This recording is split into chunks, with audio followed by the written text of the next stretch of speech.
Go. Okay, I was born in a family that went to church. Probably went to church from the time I was a few weeks old. Active in the youth group, and my mom and dad were active in the church, and so I grew up going to church, going to youth camps, that sort of thing. But as I look back on it now, the church did not ever have like invitationals at the end of the service where you could go forward. I don't know that I got a clear gospel message in the church, because I think back to the time where I graduated and went to college, and one of my classes, they asked us to write a paper on were we basically good or evil, and the name of the class was Good and Evil, and I didn't know. So as I look back on it now, I could not have possibly known anything if I didn't know if man was basically good or evil. I was just going to church, going through the motions, basically going because my parents went. Didn't have any kind of a personal relationship myself, or even a basic knowledge of what a sinner I was. But I thought it was okay because I didn't give my mom and dad any trouble. You know, I didn't go out partying, I didn't drink, I didn't smoke. I, hung around with my cousins and we went roller skating. That's about the wildest I got. So, I kind of went along thinking that I was okay. I went to church. I didn't give my mom and dad any problems. And then Mike, I met Mike in college. We were married, and then he was drafted and we went to Germany. And the couple that lived below us kept encouraging us to go to church with them, which we weren't even going to church. And so we went to church with them, and there was a special program. I don't remember the name of the group, or even if it was all men or all women, but it was a singing group, and they sang and they gave their testimonies, and they had such a joy about them. And I came home and I just couldn't get that out of my mind, the joy that they had. And we went to bed, and the Holy Spirit really started working on me. I could not go to sleep. I could not ignore it. It was just, I felt like I had to respond or talk to God, because there was no way I could ignore it. The Holy Spirit was working on me so much. And I woke Mike up, and I told Mike, I said, I just feel like I need to pray. I said, those people, I don't know if it was boys or girls now, but I said they had something that I don't have. And I realize now that it was a personal relationship with Christ. I had all the outward motions, but I didn't have a personal relationship with Christ, and I was missing that joy that they had. And so I woke Mike up, we prayed together, and all I can remember saying is, I need you in my life, and something's missing in my life, and that's you.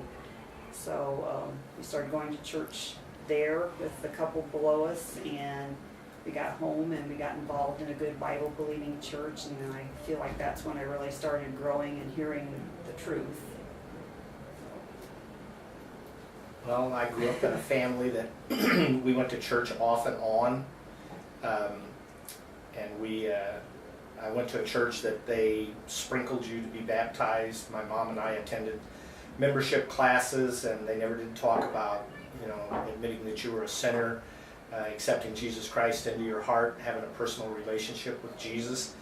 They didn't talk about any of that stuff, and I was baptized and joined that church, and then went away, was in high school, and all the way through high school I didn't give my parents any trouble. I was a middle kid, pretty much did what you were supposed to do. I was involved in athletics, and so the coaches preached, no smoking, no drinking, no running around, get plenty of sleep. And I went from one sport to the next, would finish one on a Friday or a Saturday and start the next one on Monday. So I went just boom, boom, boom all the way through school like that.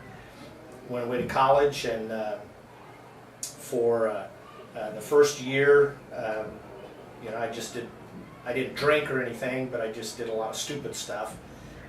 Then during the summer of my sophomore year, the guys I was working with in a steel mill, we'd stop and get a beer or two on the way home, and then I got started drinking beer and have no idea why I did that, because it tastes terrible. But I did because they were, and that was what we were doing. And so then we went to college, and I drank, you know, in college and stuff, up until I met Judy, and she didn't drink, so I didn't have anybody to drink with, because I wanted to spend every moment with her. And so she didn't drink, so I didn't drink. And then, like she said, we went in the Army, and I went in the Army, and we went to Germany, and we went to, started going to church, and there was a group there, it's called New Hope. And the guys gave their testimony that night, and it was fantastic. We got home. Judy said she woke me up. I wasn't asleep, so it wasn't real hard to wake me up. And I prayed, and all I could get out of my mouth was, "God, help me." And He did. At that particular moment, He saved me. I've always felt like I was saved from that moment on. I've rededicated my life numerous times since then, because, a message would be preached, and it would be, here's an area of my life that's not up to where it should be, and so I would make a commitment, to try to correct that and that kind of thing. It's been that way all my Christian life. We both accepted Jesus on the same day. It was back in 1974 in January or February. Don't know the exact date. I know some people can tell you that, but I have no idea what the exact date was. I do know it was 1974 because it was after Christmas. And the most wonderful thing about it is, we have 3 great sons. They're all saved.